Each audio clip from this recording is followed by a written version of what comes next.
श्री शिवाय नमस्तुभ्यं। बच्चों के विवाह में लगातार देरी होना माँ बाप के लिए तो चिंता का विषय है ही। 30-32 या 35-36 की बात पहुंचने के बाद बच्चे भी चिंतित होने लगते हैं, चिड़चिड़ाने लगते हैं। साथियों, आज के समय की ये बहुत बड़ी ज्वलंत समस्या है और अक्सर ऐसा देखा गया है कि पढ़ाई, नौकरी, पेशा या करियर के चक्कर में बच्चे समय पर जब रिश्ते आते हैं तो विवाह के लिए मना कर देते, अभी नहीं, हमारे पढ़ाई पूरी होने दो या जॉब लगने दो। और जब जॉब लगती है तो बहुत देर हो जाती है और शादी के रिश्ते हमें ढूंढना पड़ते हैं। और कई बार तो ऐसा होता है कि हमारे लेवल के लोग नहीं मिलते। ये सभी की समस्या है आज के समय। ये बहुत भाग्यशाली और बहुत कम लोग हैं जिनके 1-2 प्रयास में भी शादी हो जाती है। इसके बाद फिर होता यह है कि प्रयास करने के बाद भी विवाह नहीं हो रहा। यानी कई परिवार ऐसे देखे हैं, कई हमारे पास ऐसे कमेंट्स और फोन आते हैं कि गुरुजी बहुत परेशान है, बरसों से परेशान है, सभी तरह की कोशिश कर ली लेकिन संबंध नहीं हो रहा, बच्चे की शादी नहीं हो रही या बच्चे की शादी नहीं हो रही। आप कोई ऐसा उपाय बताएं जो 100% काम करे। तो हम लोग चेक करते हैं कुंडली को, जितना संभव होता है हमको कोशिश करते हैं, बाकी ईश्वर की इच्छा। तो साथियों, आज हम एक ऐसा बिल्कुल सरल और बगैर पूजा पाठ, बगैर किसी सामग्री वाला उपाय लेकर आए हैं, जिसमें आपको कुछ नहीं, थोड़े से 1-2 नियमों का पालन करना है। कोई पूजा नहीं करना, कोई पाठ नहीं करना, कोई सामग्री या कुछ नहीं करना। आपको सिर्फ सुबह उठते ही एक काम करना है कि जैसे ही आप सुबह उठते हैं तो पैर जमीन पर ना रखें, यानी बिस्तर से पहले, आपके बेड के नीचे पैर रखने से पहले आपको 2 मिनट बस कुछ बोलना है ईश्वर, यानी प्रार्थना करना है। तो वो क्या करना है, बच्चों को क्या बोलना है और माँ बाप को क्या बोलना है, आइए हम जानते हैं। तो वीडियो शुरू करने से पहले आइए एक छोटा सा निवेदन है आपसे कि चैनल पर नए हैं तो चैनल को सब्सक्राइब करें, अपने दोस्त और रिश्तेदारों को शेयर करें जिससे उनको भी इसका लाभ मिल सके, और बेल आइकन का बटन जरूर दबाएं जिससे इस तरह की शास्त्र सम्मत और सटीक जानकारी आप तक पहुंच सके। तो आइए अब उपाय की बात करते हैं। आइए बच्चों को क्या करना है ये पहले हम बात करते हैं। साथियों, बच्चे यदि अपने विवाह के लिए कोशिश कर रहे हैं, उनके विवाह में देरी हो रही है, तो सर्वप्रथम जैसे ही सोकर उठें, जमीन पर पैर रखने के पहले वह अपने माँ बाप को याद करें और मन ही मन उनको प्रणाम करें। साथियों, माता पिता को प्रणाम कर रहे हैं, हमारा बृहस्पति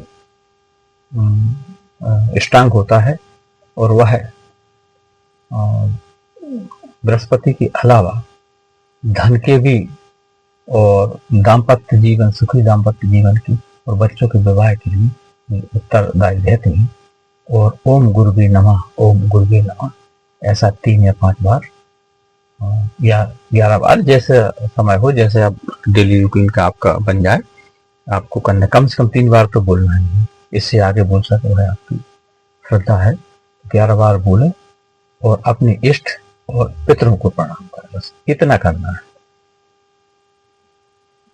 तो साथियों, बच्चों को तो बस उठते ही सर्वप्रथम माँ बाप को मन ही मन याद करके प्रणाम करना है, चाहे पास में हो अथवा दूर हो, जहां भी हो, और इष्ट और पितरों को याद करना है। अब आइए माता पिता को क्या करना है।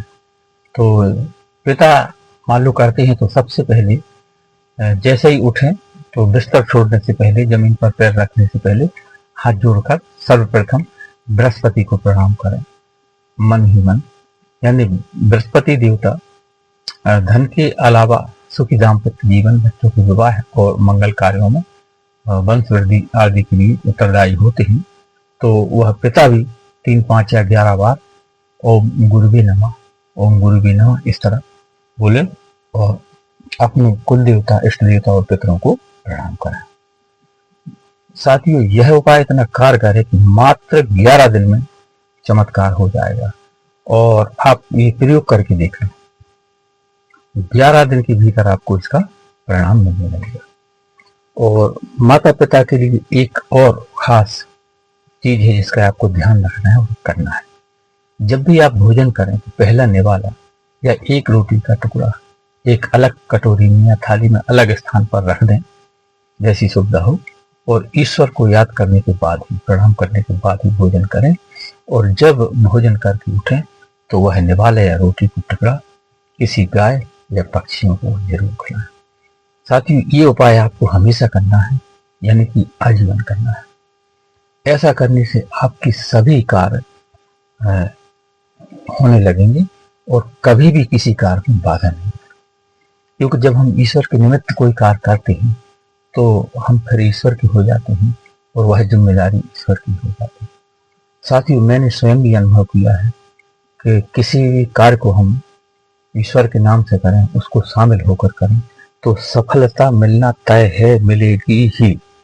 जैसे मेरे पास कई ऐसे कमेंट आते हैं कि गुरुजी मैं 2 साल से परेशान हूँ, या गुरुजी मैं 3 साल से परेशान हूँ, कोई कहता मैं 5 साल से परेशान हूँ। तो मैं तो उनसे ये कहता हूँ कि उपाय तो ठीक है, आप सबसे पहले अपना जो आपके इष्ट हो और पसंद के देवता हो, या तो आप हनुमान जी की शरण में चले जाओ या फिर भोले बाबा की शरण में चले जाओ। बस इंसान से कहने की जरूरत नहीं, आपका काम हो जाएगा, होकर रहेगा। हनुमान जी की शरण में जाती हो, प्रतिदिन हनुमान चालीसा का पाठ करो, और भोलेनाथ की शरण में जाते हो तो श्री शिवाय नमस्तुभ्यम एक मंत्र पकड़ लो, बाय सोते जाते उठते बैठते वही करना है। और जब तक आपका मनोकामना यानी शादी न हो जाए तब तक करना है। इसी तरह से हनुमान जी की शरण में यदि जाते हो तो बस प्रतिदिन हनुमान चालीसा का पाठ शुरू कर दो, आपके जो भी कार्यों की हों तत्काल वह होंगे, और जब तक हो न जाए बिल्कुल डटे रहो, यानी करते रहो। तो धन्यवाद। वीडियो पसंद आए तो लाइक शेयर और सब्सक्राइब करें, अपने दोस्तों और रिश्तेदारों को शेयर करें, इससे उनको भी इसका लाभ मिले, आप इस पुण्य कार्य के भागीदार बने। धन्यवाद। वीडियो में कोई प्रश्न हो तो आप कमेंट करें, और ज्योतिष, वास्तु और विवाह से संबंधित कोई सवाल है तो आप कमेंट करें, निःशुल्क परामर्श की व्यवस्था है। धन्यवाद।